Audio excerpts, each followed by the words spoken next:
The first direction that he gave me was not to scream. He had black leather whip. How many times did he rape you? 3 times.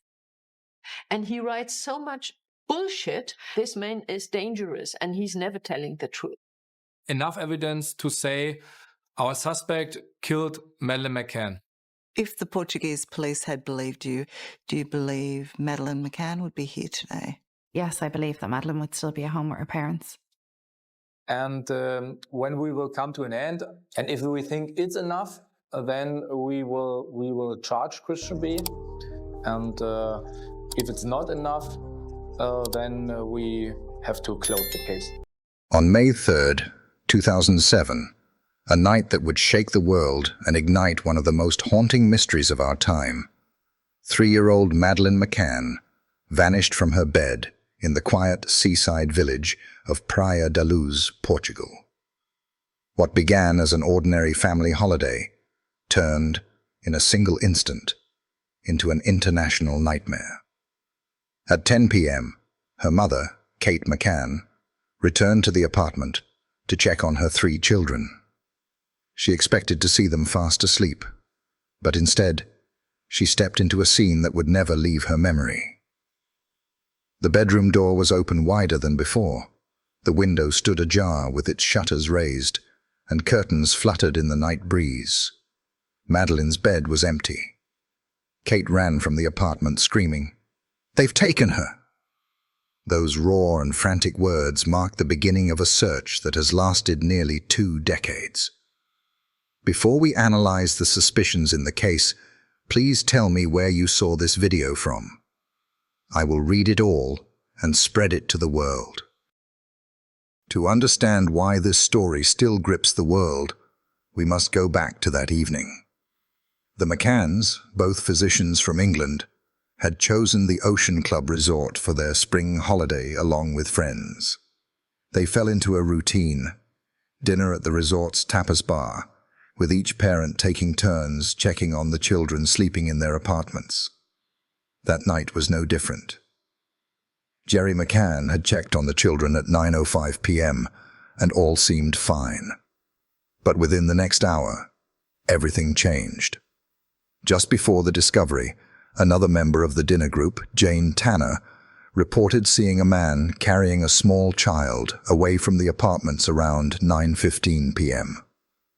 She remembered the child's light-colored pajamas, eerily similar to Madeleine's. Later, another Irish family, the Smiths, also reported seeing a man with a blonde girl in his arms near 10 p.m. These sightings gave rise to one of the most debated timelines in modern criminal history. The immediate search was chaotic. Neighbors, staff, and strangers poured into the apartment before police had secured it. Evidence was trampled, curtains adjusted, and windows touched. The so-called golden hours slipped away.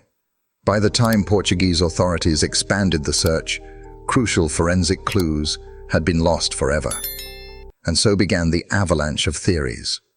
At first, investigators considered abduction by a stranger, but suspicions shifted as Portuguese police questioned inconsistencies in the McCann statements. Were the shutters forced open or merely raised? Was the door locked or left ajar? Kate later described how the bedroom door slammed shut and curtains blew open as she entered, but police photos suggested otherwise. These contradictions fueled suspicion, and soon Kate and Gerry were themselves declared suspects, or arguidos. For months, the world's media swirled with accusations. Some suggested Madeleine had died accidentally, and her parents had staged an abduction. Theories of sedatives, cover-ups, and even conspiracies involving their dinner companions, the so-called Tapas 7, dominated headlines. By 2008, however, prosecutors admitted there was no evidence against the McCanns, and their suspect status was dropped. But the case never faded. Scotland Yard launched Operation Grange in 2011, treating the disappearance as a criminal act by a stranger, a planned abduction, or perhaps a burglary gone wrong. Investigators chased thousands of leads, interviewed witnesses across Europe, and released e-fits of men seen near the apartment. Yet each breakthrough led only to more dead ends. Then, in 2020, a new name emerged: Christian Brueckner. A German drifter with a violent criminal record, he had lived in the Algarve at the time, dealing drugs, breaking into holiday apartments, and chillingly assaulting a woman in Praia da Luz just 2 years before Madeleine disappeared. On the night before her vanishing, he reportedly told an ex-girlfriend he had a horrible job to do in the town. Phone records placed him near the resort. Still, despite mounting suspicion, no charges have been secured, and the case remains unresolved. 17 years on, Madeleine's story lingers because it embodies both the fragility of childhood innocence and the haunting question that has no answer. What happened that night? Her parents continue to hope, funding searches, pushing for new leads, and keeping her face in the public eye. Theories still abound, from a carefully planned abduction to the tragic possibility of an accident. But the truth remains hidden, locked away with the secrets of that Portuguese night. Madeleine McCann was just 3 years old when she disappeared. She would be 21 today. Somewhere out there lies the answer to a mystery that refuses to rest, and until it is found, the image of her empty bed, a pink blanket, a soft toy left behind, will remain one of the most haunting symbols of loss in modern history. On the evening of May 3, 2007, a 3-year-old girl vanished from her holiday bed in Portugal, and 17 years later, investigators say they know who took her. The suspect is a man whose past is steeped in violence, depravity, and crimes so disturbing they defy imagination. His name is Christian Brueckner.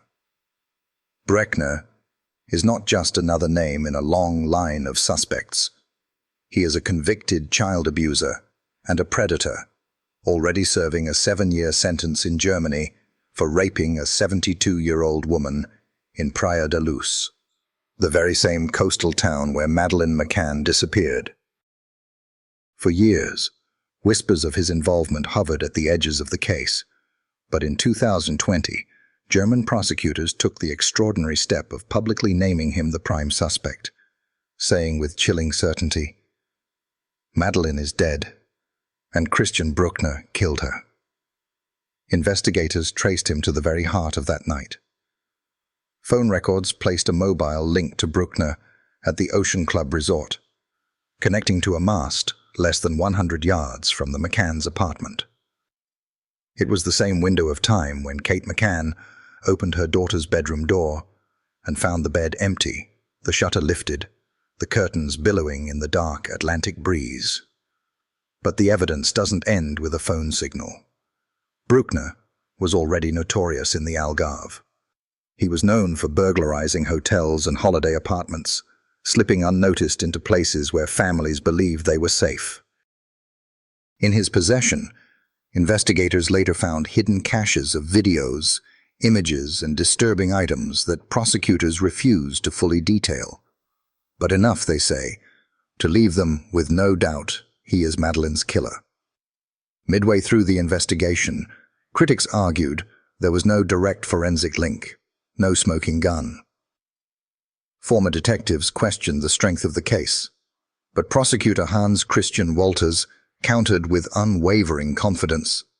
"There is only one suspect, and this is Christian B. We are sure she is dead, and he is the murderer." The stakes could not be higher.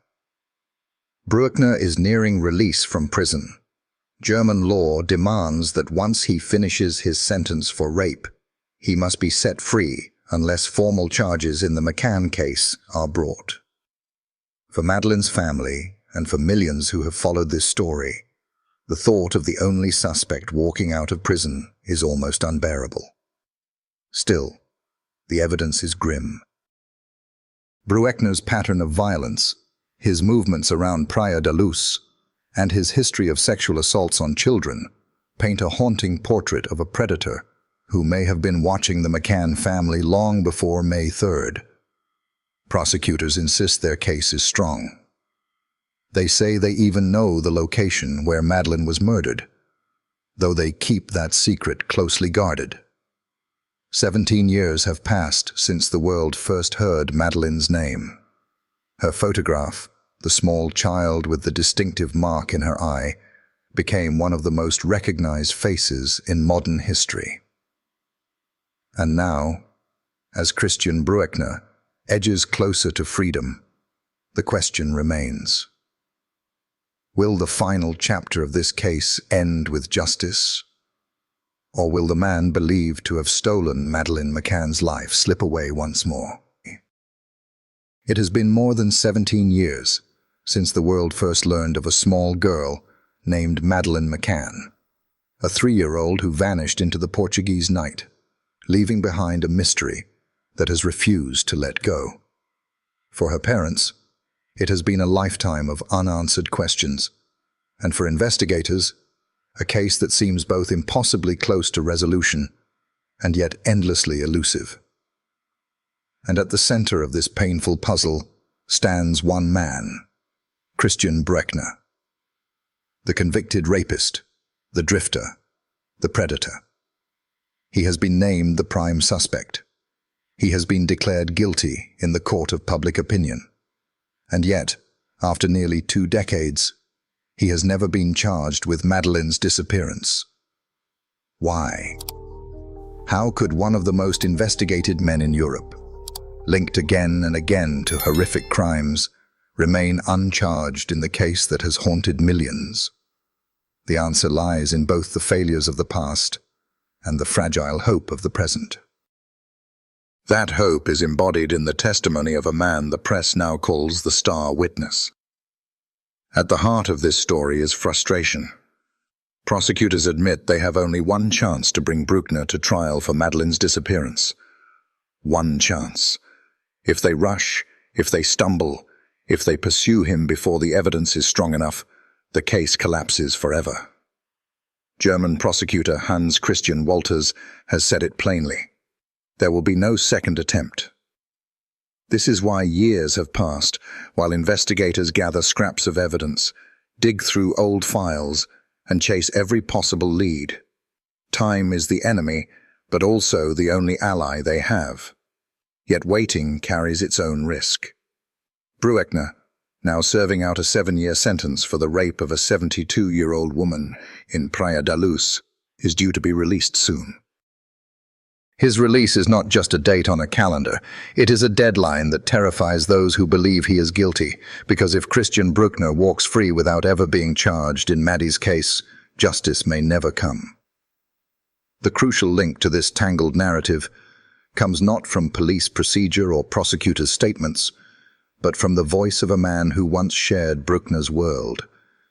His name is Helge Buschling, a drifter, a petty criminal, a man with his own list of wrongs. Hardly the figure you might expect to carry the weight of truth. And yet it was Buschling who first stepped forward, saying, "I know what Brueckner told me."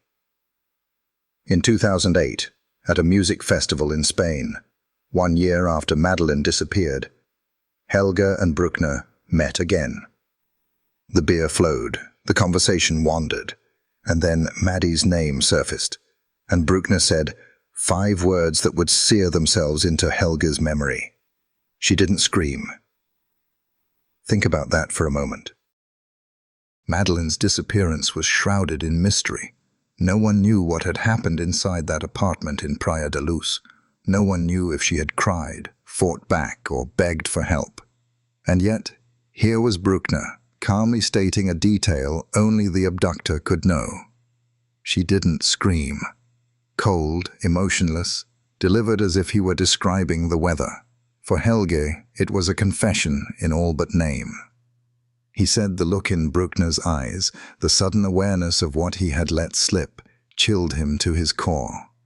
And the very next morning, Brueckner was gone, vanishing from the festival grounds as quickly as the words had fallen from his mouth. Helga Buschling's connection to Bruckner runs deeper, darker. Years earlier, he had broken into Bruckner's house and stolen videotapes. What he found on them was horrific. Footage of Bruckner raping an elderly woman, abusing a girl, inflicting violence with calculated cruelty. Helga did not go to the police. He kept silent, fearful of implicating himself, ashamed, unsure. Later, he would describe it as the greatest failure of his life. Imagine if he had spoken sooner. If in 2005 or 2006, or even in the months before May 2007, he had taken those tapes to the authorities, Bruckner might have been behind bars when Madeleine vanished. But silence has consequences, and that silence allowed a predator to roam free. It was only years later, racked by guilt and haunted by what he knew, that Helga tried to do the right thing. In 2008, he called Scotland Yard, telling them Bruckner's name and about the confession, and nothing happened. He tried again in 2017 after serving time in Greece. This time, they listened. But by then, nearly a decade had passed. The trail was cold, evidence lost, and opportunities wasted. The stakes escalate further when you realize what investigators now believe about those chilling words. She didn't scream. German police theorize that Bruckner may have sedated Madeleine with paint thinner or a solvent before taking her. This would explain the eerie silence, the lack of resistance, and the predator's calm recollection. It transforms the confession from a casual boast into a haunting window of what may have happened inside that apartment. And yet, even with this detail, even with Helga's testimony, and even with Bruckner's long history of abuse, the evidence remains circumstantial. Prosecutors know they cannot stand in front of a judge with implication alone. They need more: physical proof, forensic links, something undeniable. This is why searches continue, even today. Reservoirs have been drained, scrubland dug, and houses combed with radar and dogs. In May 2023, investigators scoured the Arada Dam, a place Bruckner once called his little paradise. In June 2025, they searched derelict farmhouses near Lagos, spurred on by new witness testimony. Again and again, hopes rise and headlines declare breakthroughs, and yet nothing conclusive has been found. The story now circles back to the failures of the past. Twice, Helga Buschling reached out to police, and twice the warnings slipped through the cracks. In 2008, no one returned his call. In 2017, the information was logged but not acted upon with urgency. And so it was not until 2020, 13 years after Madeleine vanished, that Bruckner was officially named as the prime suspect. That gap is an ocean of lost opportunity. Witnesses' memories fade, physical evidence decays, and trails grow cold. And the families at the center of it all remain trapped in an endless cycle of waiting. As we reach the deep storytelling close, the narrative becomes almost unbearable in its tension. Christian Bruckner, the man prosecutors call the only suspect, is on the verge of release. The German authorities say they have evidence. They say they are certain. They say there is no doubt Madeleine is dead, and no doubt Bruckner killed her. And yet, they admit, it is not enough. Not enough for a conviction. Not enough to risk the one chance they have. Each day brings Bruckner closer to freedom. Each delay sharpens the edge of fear that the man many believe stole Madeleine from her bed will walk free, his secrets buried with him. But there remains one voice, one witness, one man who carries the memory of 5 words spoken in the night. She didn't scream. Helga Buschling may not be perfect. His past may cast shadows on his credibility. But his testimony, combined with Bruckner's history, forms the spine of the case still being built. a fragile spine perhaps, but a spine nonetheless. The Madeleine McCann case is not just a story of a child stolen. It is the story of investigative failures, of silences that lasted too long, of opportunities missed. But it is also a story of resilience, of parents who have refused to stop searching, and of witnesses who, however flawed, choose finally to speak. And so we end where we began, with a little girl gone but never forgotten, a name whispered across continents, a case that has haunted investigators, prosecutors, and parents alike. 17 years of silence, 17 years of questions, and the hope, fragile but unbroken, that one day the truth will finally be spoken. Not in whispers, not in courtroom speculation, but in a verdict that ends the story at last. The world knows him as the prime suspect in the disappearance of Madeleine McCann, but the story of Christian Brueckner does not begin or end in that holiday apartment in Praia da Luz. It stretches across years, across borders, across the lives of women and children scarred forever by his violence. And today, in a German courtroom, the darkness of his past is being laid bare, not through forensic evidence or scientific analysis, but through the words of witnesses who claim they saw the unthinkable captured on tape. 17 years after Maddie vanished, Brueckner stands trial once again, not for her disappearance, but for a series of other crimes that may reveal the depths of his brutality. Crimes so disturbing that they challenge us to imagine the unimaginable. The crucial hook comes from a name that has already entered this story before. Helga Bushling. Once a petty criminal, once a friend of Brueckner's, now a man under witness protection. In court, he has described a discovery that continues to haunt him. He says that years ago he broke into Brueckner's home and found a shoebox of videotapes. What he saw when he pressed play was not pornography, not something staged, but real assaults filmed by Brueckner himself. The first tape showed an elderly woman bound and blindfolded with swimming goggles. A man dressed in black and wearing a mask struck her again and again. She pleaded, she struggled, but there was no escape. And then came the moment of revelation. The man pulled off his mask, and it was Brueckner. No longer hidden, no longer a shadow, plainly visible on the tape. The second video was even harder to describe. A girl tied to a post in his rented farmhouse near Praia da Luz. Naked, vulnerable, humiliated, her cries filled the air as Brueckner laughed. For Bushling, it was the confirmation of what he had long feared, that his friend was not simply a thief or a drifter, but a predator of the worst kind. The midpoint of this story takes place inside the Braunschweig State Court. Here, prosecutors have charged Brueckner with 5 crimes, 3 counts of rape and 2 counts of child sexual abuse, all committed in Portugal between 2000 and 2017. They are not directly connected to Madeleine's disappearance, but they paint a damning portrait. Witnesses testify, their voices shaking as they recall the tapes. Manfred Seifert, another former acquaintance, backs Bushling's story. He too says he saw the videos. He too remembers a woman bound and beaten, and a girl tied to a post while Brueckner forced himself upon her. The prosecution argues that the consistency of these testimonies, combined with Brueckner's long history of sexual crimes, leaves no doubt.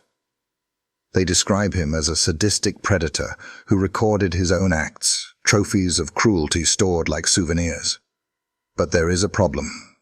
The tapes are gone, lost, discarded, hidden in the fog of time. The case now rests not on physical evidence but on memory, on the word of witnesses with criminal pasts, men who admit they once stole the very tapes they now describe. The defense calls it unreliable, an abysmal, shaky foundation. They claim Brueckner is being tried not for what he did, but for who he is, for being the man forever linked to Madeleine McCann. And here, the stakes sharpen to their point, because this trial is not only about these charges, it is about establishing a pattern. If prosecutors succeed, if the court convicts, they will have drawn a line that connects Bruckner to acts of rape and abuse spanning decades.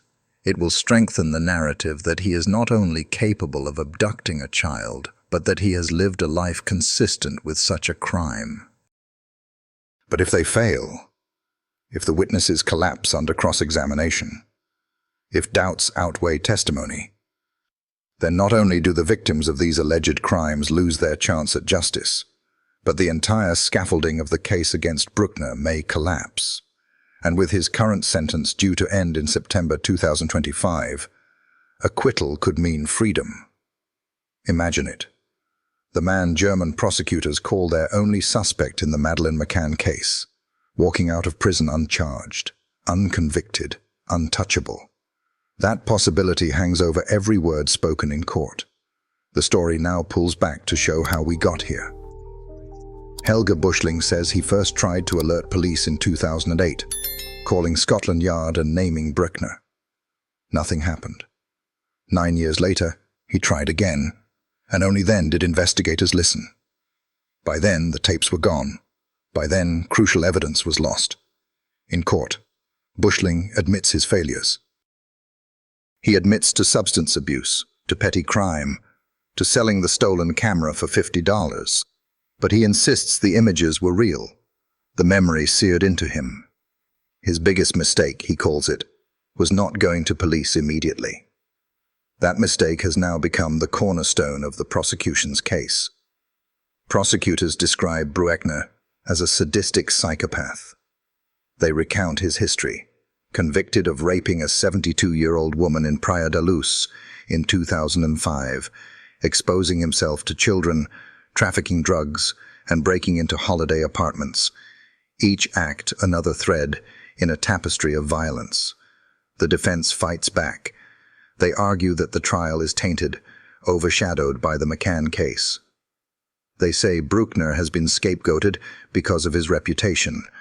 They demand acquittal, claiming that without the tapes, without victims able to testify, there is no case. And so, 17 years after Madeleine disappeared, justice remains a fragile thing. The verdict in Braunschweig will decide more than one man's fate. It will decide whether the testimonies of criminals can stand against the silence of missing evidence.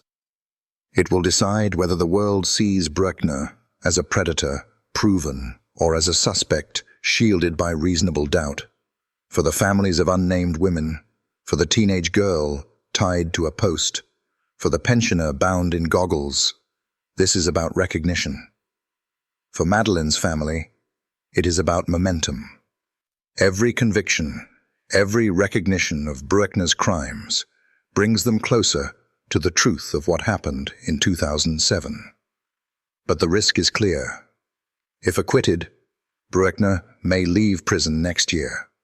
He will walk out not as a man cleared of suspicion, but as a man the law has failed to hold. And the image of Madeleine's empty bed, the silence of that Portuguese night, will remain one of history's cruelest echoes. It is easy to imagine monsters as shadows in the night, strangers lurking outside. But sometimes the most dangerous monsters walk openly, passing through crowds, blending in. Christian Bruckner was one of those. His name is now forever linked to Madeleine McCann's disappearance, but his story and his crimes stretch far beyond a single night in Portugal. They reveal a pattern, a hunger not for intimacy, not even solely for sex, but for control. Control over the vulnerable, the powerless, the ones least able to fight back. For criminal profiler Mark Hoffman, the case of Christian Bruckner is chilling in its consistency. Why, people ask, would a man target children and the elderly, victims on opposite ends of the life spectrum? Hoffman's answer is clear. It was never about the category of the victim. It was about their vulnerability. Children, too small to resist. Elderly women, too frail to fight. In every case, the common denominator was helplessness. For Bruckner, power was the prize, and cruelty the method. The pivotal point of this story lies in a testimony that continues to echo across courtrooms and news reports, that of Hazel Bourne, an Irish holiday representative, only 20 years old, living in the Algarve in June 2004. She had gone to Portugal to build memories, to work, to live the summer of her life. But one night, her door opened to horror. A masked man crept in, armed with a knife. Over the course of 5 hours, she was tied up, whipped, and raped repeatedly. She remembers his voice, his accent, and his eyes. Eyes that she later said, bored into my skull. For years, her case languished. Police failed to seize blood-stained sheets.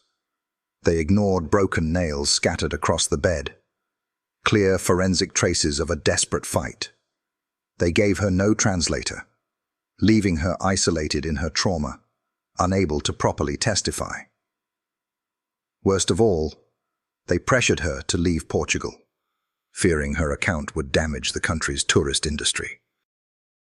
Hazel carried that silence for years, but in 2020, when German police revealed Christian Bruckner as the prime suspect in Madeleine McCann's case, she recognized him instantly. The eyes, the build, the cruel calm. She came forward again, determined not just to reclaim her voice, but to force authorities to face their failures. Her case is now before the European Court of Human Rights, demanding accountability for the neglect that allowed a predator to slip through. The midpoint hook comes with evidence as disturbing as any confession. In 2016, investigators searching a derelict factory owned by Bruckner made a grotesque discovery. Beneath the shallow grave of his dead dog, they unearthed a metal case. Inside were 6 USB sticks and 2 memory cards. They contained thousands of images, child abuse, bestiality, and photographs so sickening that even hardened officers were shaken. There were swimming costumes, 75 of them in child sizes, hidden in his mobile home. There were masks, chemicals, and weapons. There were Skype conversations with other pedophiles where Bruckner chillingly described wanting to capture something small and use it for days. One nude selfie placed him near the Arade Dam, 35 miles from Praia da Luz, where Madeleine vanished. This was not evidence of chance crimes or of sudden impulses. This was the archive of a man who planned, fantasized, and documented. A man who built a secret lair for trophies of suffering, hidden beneath the body of his loyal dog. The stakes rise when you realize how all these fragments interlock. Hazel Bourne's testimony in 2004, the rape of a 72-year-old American woman in Praia da Luz in 2005, Madeleine's disappearance in 2007, the confessions overheard by acquaintances in 2008, and the files unearthed in 2016. The pattern is clear, investigators argue, a predator unchecked, a predator who crossed borders with ease, committing crimes in Germany, Spain, and Portugal. And yet, despite this mountain of circumstantial evidence, the system continues to falter. Hazel Bourne's attacker was masked, and DNA evidence was never collected. A German court acquitted Bruckner of her rape, declaring there was no forensic link strong enough to convict. Judges even acknowledged Hazel was credible, and that something terrible had happened, but acquittal was unavoidable without hard proof. This is the razor's edge prosecutors now walk. They are convinced Bruckner is guilty, not only of Hazel's rape, not only of other assaults, but of Madeleine's abduction. Yet they know the danger of moving without certainty. One failed trial, and Bruckner could walk free forever. The deeper storytelling closes in on the psychology of the man himself. For profiler Hoffman, the clearest insight comes from the victims he chose: children, teenagers, elderly women. Each represented not a sexual preference, but vulnerability. His sadism thrived on the imbalance. For him, domination was not just the means, it was the end. His crimes were about watching power drain from another human being, about reducing people to objects. Hazel Bourne's ordeal captures this pattern in full. She recalls being tied to a breakfast bar with ropes, her body marked with whip scars that remain visible to this day. She remembers the knife, the threats, the sense she might be killed at any moment. She remembers his eyes. And years later, when Bruckner's photograph flashed across the world, those eyes brought the memories back like a flood. The evidence found in his lair reinforces the psychology. Swimwear belonging to children he never fathered, thousands of files documenting abuse, and stories he wrote describing the torture of a 4-year-old blonde girl. These are not relics of a man with passing impulses. They are the artifacts of obsession. And yet, despite it all, Bruckner has denied every accusation. He sits in courtrooms with studied calm, leaning back in his chair, expressionless as survivors recount their nightmares. The haunting truth is that survivors like Hazel Bourne have become the loudest voices in the absence of undeniable forensic proof.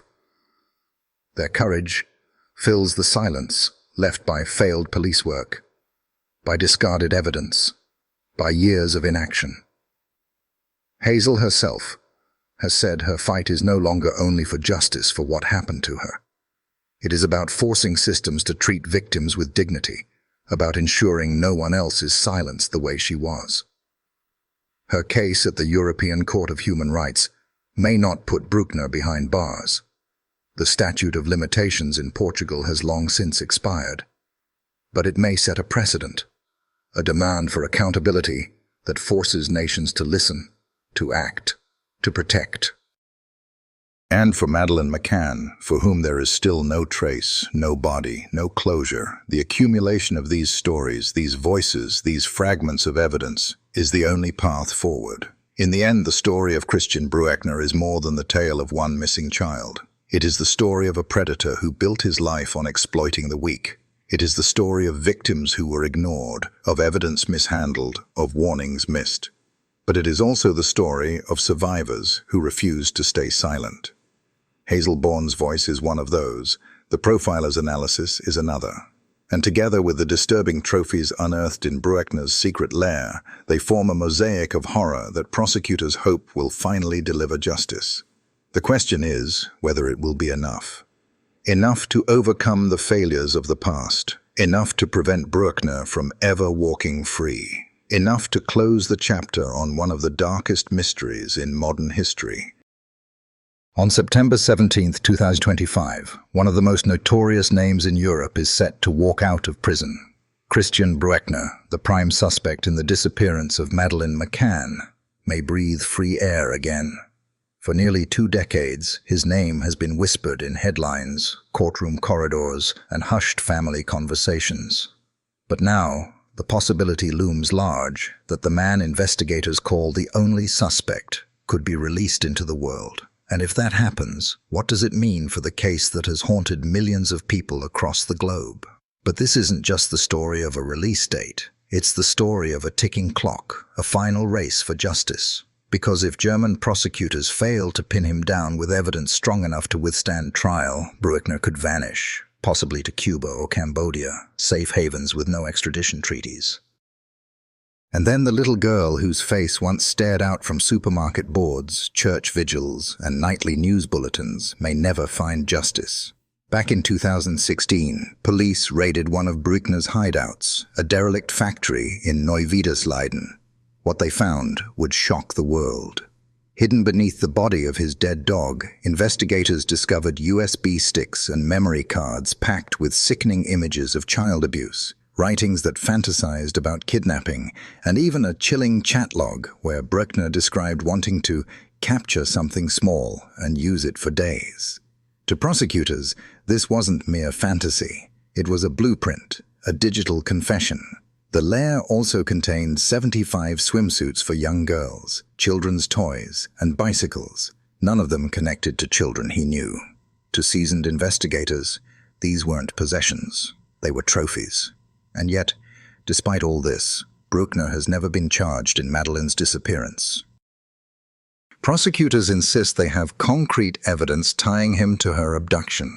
Phone data that placed him near the crime scene, disturbing confessions he allegedly made to witnesses, and material recovered from his various hideouts. Hans Christian Wolters, the German prosecutor who has carried the torch for this case, has said bluntly, "Madeleine McCann is dead and Christian Bruckner killed her." But here's the cruel twist. Wolters has also admitted they lack the single undeniable piece that would guarantee a guilty verdict in court, and under German law, they only get one chance, one trial. If they rush to charge him now and lose, he walks forever free, untouchable, beyond the reach of justice. This is where the story gets more compelling because as the world prepares for the possible release of Christian Bruckner, prosecutors have hinted at secret witnesses whose identities remain locked away in files. Men and women who have come forward with testimony never before heard in public.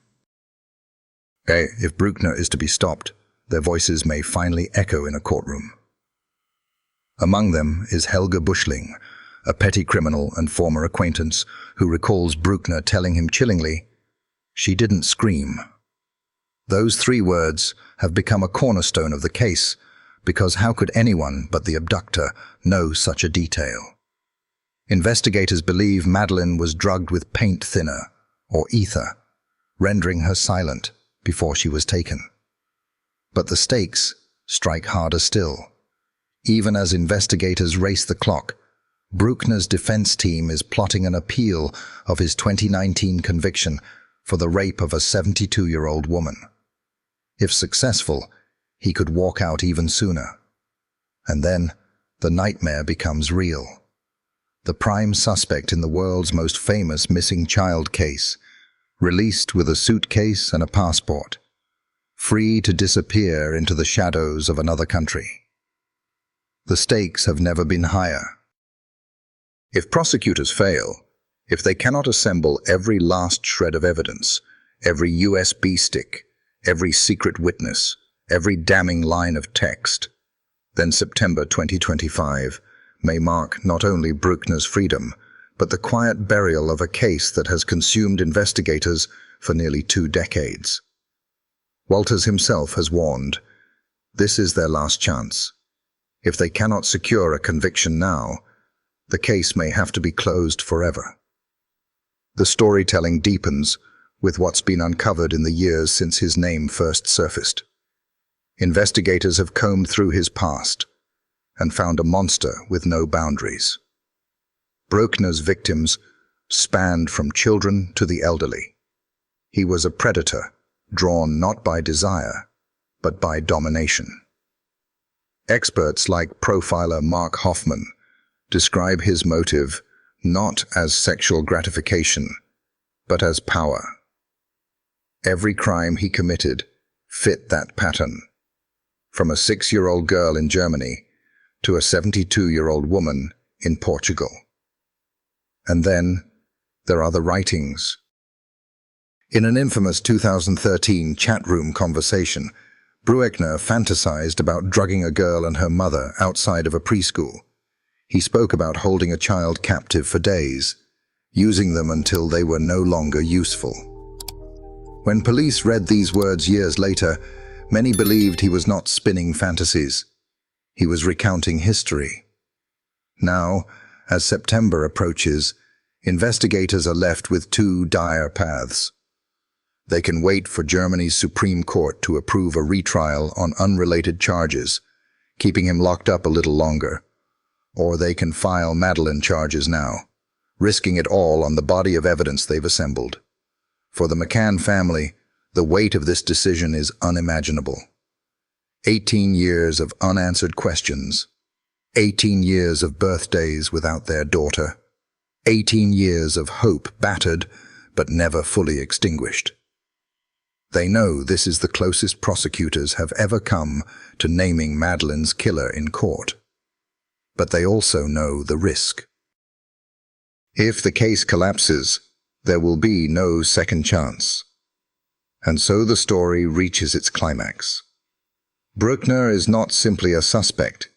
He is a convicted rapist with a layer of horrors, a history of abuse, and a trail of victims across Europe.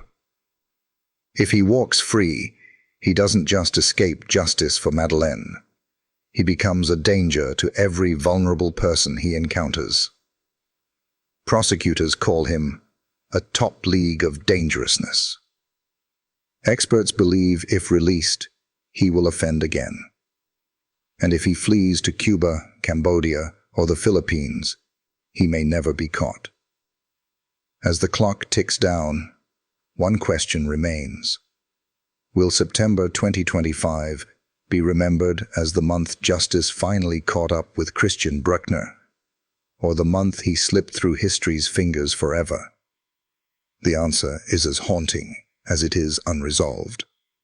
This is the final chapter, the last window of time to bring the man prosecutors believe killed Madeleine McCann to justice.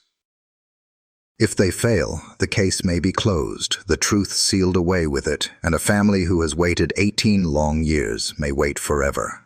Stories like these remind us that justice delayed is justice denied, but sometimes justice, though fragile, though uncertain, can still prevail. With everything that has been brought to light, from the evidence found in the secret lair to the chilling testimonies of witnesses, how does it make you feel about the case now?